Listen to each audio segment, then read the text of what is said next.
నీ కళ్ళలోకి నా కళ్ళతోటి చూస్తేనే చంద్రుడు. అయ్య బాబోయ్, ఏంటి దగ్గర పాటలు పాడుతూ స్టెప్పులు వేసేస్తున్నావు, ఏంటి సంగతి?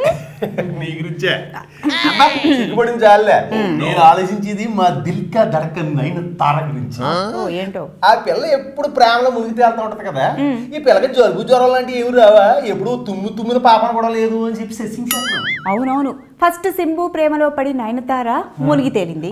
అక్కడ బ్రేకప్ అయిన తర్వాత ప్రభుదేవ ప్రేమలో పడి మునిగి తేలింది.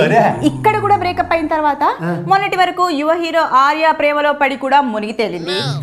మరి అక్కడ ఏం జరిగిందో తెలీదు, పాపం అలా మునిగి తేలడం వల్ల ఈ పిల్లకి జలుబు జ్వరం వచ్చిందేమో, అందుకే డాక్టర్ దగ్గరికి వెళ్ళింది. ఏ డాక్టర్ దగ్గరికి? అదే ఫస్ట్ ప్రేమికుడు సింబు. సింబు డాక్టర్ కాదు, హీరో. ఇప్పుడు ఆ పిల్ల ఎందుకు వెళ్ళిందంటే వాళ్ళిద్దరు కలిసి లేటెస్ట్ సినిమాలో యాక్ట్ చేస్తున్నారు, జస్ట్ యాక్ట్ చేయడానికి వెళ్ళింది అంతే. నీలాగే నయనతార వెళ్ళిపోయిన తర్వాత ఒంటరిగా ఉన్న సింబు ప్రేమలో పడి మునిగి తేలుతున్న హన్సిక కూడా అలాగే అనుకుంది. ఏమైంది, వీళ్ళిద్దరి మధ్యలో ఫ్రెండ్షిప్ కాదు పూర్వ ప్రేమ సాగుతుంది అని అనుకుంది. ఏముంది, సింబుకి బాయ్ బాయ్ చెప్పి వెళ్ళిపోయింది హన్సిక. అవునా? అదేంటి మన అయితారు మరి నాతో అలాగంటే ఏం లేదు, మీ అందరం జస్ట్ ఫ్రెండ్స్ అంతే, పూర్వంలో మా మధ్య ప్రేమకి ఏమేం లేదు, సినిమాలో యాక్ట్ చేస్తున్నాం, జస్ట్ ఫ్రెండ్షిప్ అని చెప్పింది. మీ నయనతారా ఎప్పుడు అంతే, ఎఫ్ఐఆర్ సాగినంత సేపు మా ఇద్దరి మధ్యలో ఫ్రెండ్షిప్ అలాంటిది ఏవీ లేదంటుంది. తీరా ఎఫ్ఐఆర్ బ్రేకప్ అయిన తర్వాత నాకు అన్యాయం జరిగిపోయింది, ఇప్పుడు నా పరిస్థితి ఏంటి, ఏమైపోవాలి నేను అని తెగ బాధపడుతూ ఉంటుంది.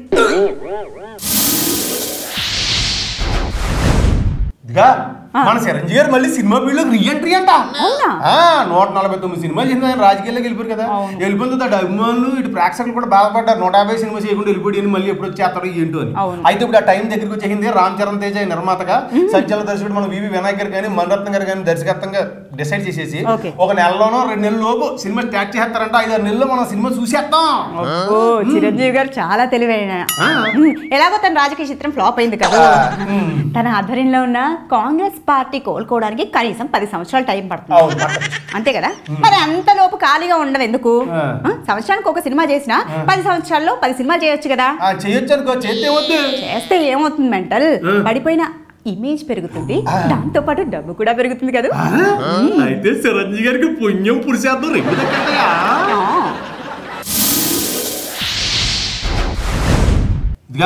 నీకు విషయం తెలుసా, మన ప్రభాస్ని బాహుబలి బలిసేసేస్తాడు.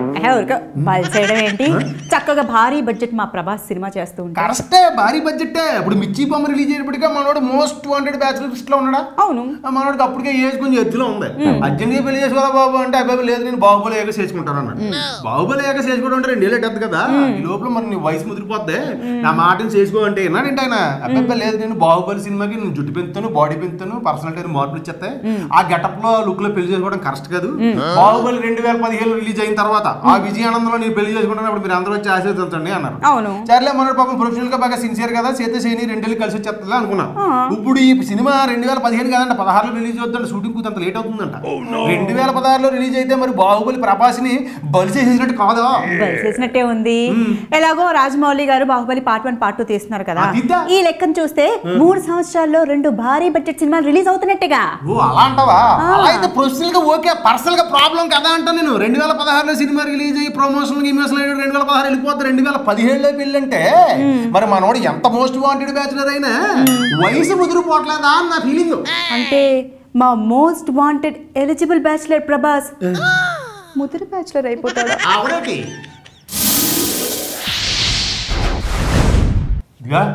మన హీరోయిన్ అమలాపాల్ ఏం చేసింది తెలుసా, ఇప్పుడు ఈ పిల్ల పెద్ద స్టార్ హీరోయిన్ అయిపోద్ది అనుకున్నాను నేను. అసలు అమ్మాయి క్రేజ్ చూసి అమ్మాయి పెర్ఫార్మెన్స్ లుక్ అదిరిపోతుంది.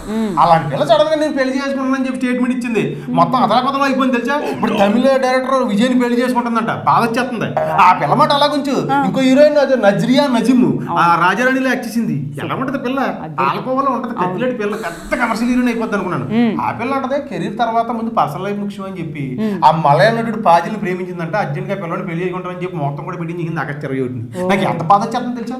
అదే ఉంది అక్కడ దీపం ఉన్నప్పుడే ఇల్లు చక్క పెట్టుకుంటున్నారు. దీపం ఉండగానే ఇల్లు చక్క పెట్టుకున్నారా? అంతే కదా. అంటే నాకు అర్థం కాలేదు. అంటే ఏముంది ఇప్పుడు అమలాపాల్ నజ్రియా ఫ్యూచర్ కెరియర్ వాళ్ళది ఎలా ఉంటుందో వాళ్ళకి తెలియదు. పెళ్లి చేసేసుకుంటే చక్కగా వాళ్ళు సెటిల్ అయిపోయి కష్టమో సుఖమో ఇంకా వాళ్ళ మొగులు పని చేసుకుంటారు, జీవితంలో సంతోషంగా ఉంటారు. కాబట్టి దీపం ఉన్నప్పుడు ఇల్లు చక్క పెట్టేసుకుంటున్నారు. అంటే వీళ్ళిద్దరు ఇండస్ట్రీ పీపులే కదా అని చెప్పి ప్లాన్ చేశారు. అంతే కదా. మరి మా సమంత అయితే సిద్ధార్థని పెళ్లి చేసుకోకుండా ఇంకా ప్రేమలో ఉంటా సినిమాలు చేస్తుంది. అంటే ఇక్కడ ఏముంది ఇప్పుడు సిద్ధార్థ్ ఫస్ట్ వైఫ్ ని ప్రేమించాడు, ప్రేమించి పెళ్లి చేసుకుని డివోర్స్ కూడా ఇచ్చేసాడు. ఇప్పుడు సమంతని ప్రేమిస్తున్నాడు. మరి ఇప్పుడు ఫ్యూచర్ లో ఒకవేళ సిద్ధార్థ్ సమంతాని ప్రేమించి పెళ్లి చేసుకున్న తర్వాత డివోర్స్ ఇస్తే అప్పుడు పరిస్థితి ఏంటి? అందుకే ఇప్పుడు అవకాశం ఉన్నప్పుడే గ్లామర్ ఉన్నప్పుడే సమంత డబ్బులు సంపాదించి ఒక పొజిషన్ లో ఉందనుకో, ఒకవేళ ఫ్యూచర్ లో సిద్ధార్థ్ డివోర్సే ఇచ్చినా ఈ పిల్లకి ఏ టెన్షన్ లేకుండా హ్యాపీగా ఉండొచ్చు. అంటే క్రేజు ఏజు ఉండగా డబ్బు వస్తున్నప్పుడు సంపాదన చేసుకుంటే ఫ్యూచర్ లో సిద్ధార్థ్ హ్యాండ్ ఇచ్చేసినా సరే ఈ పిల్ల హ్యాపీగా ఉండొచ్చు ప్లాన్ చేసి. అంతే కదా. మరి ఇక్కడ కూడా చేస్తే మనం దీపం ఉన్నప్పుడు ఇల్లు చక్క పెట్టుకుంది కదా ఈ అమ్మాయి. అంటే దీపం ఉండగానే ఇల్లు చక్క పెట్టుకోవచ్చు అనే సామెత ఇద్దరికి ఎలా వర్తించిందా? అది ఇద్దరికి కాదు, నీకు కూడా వర్తిస్తుంది. అంతే కదా. మరి నువ్వు కూడా దీపం ఉన్నప్పుడే ఇల్లు చక్క పెట్టుకో. పెట్టుకోపోతే లేకపోతే నీ ఫ్యూచర్ కి శుభం కార్డు ఉండదు కదా.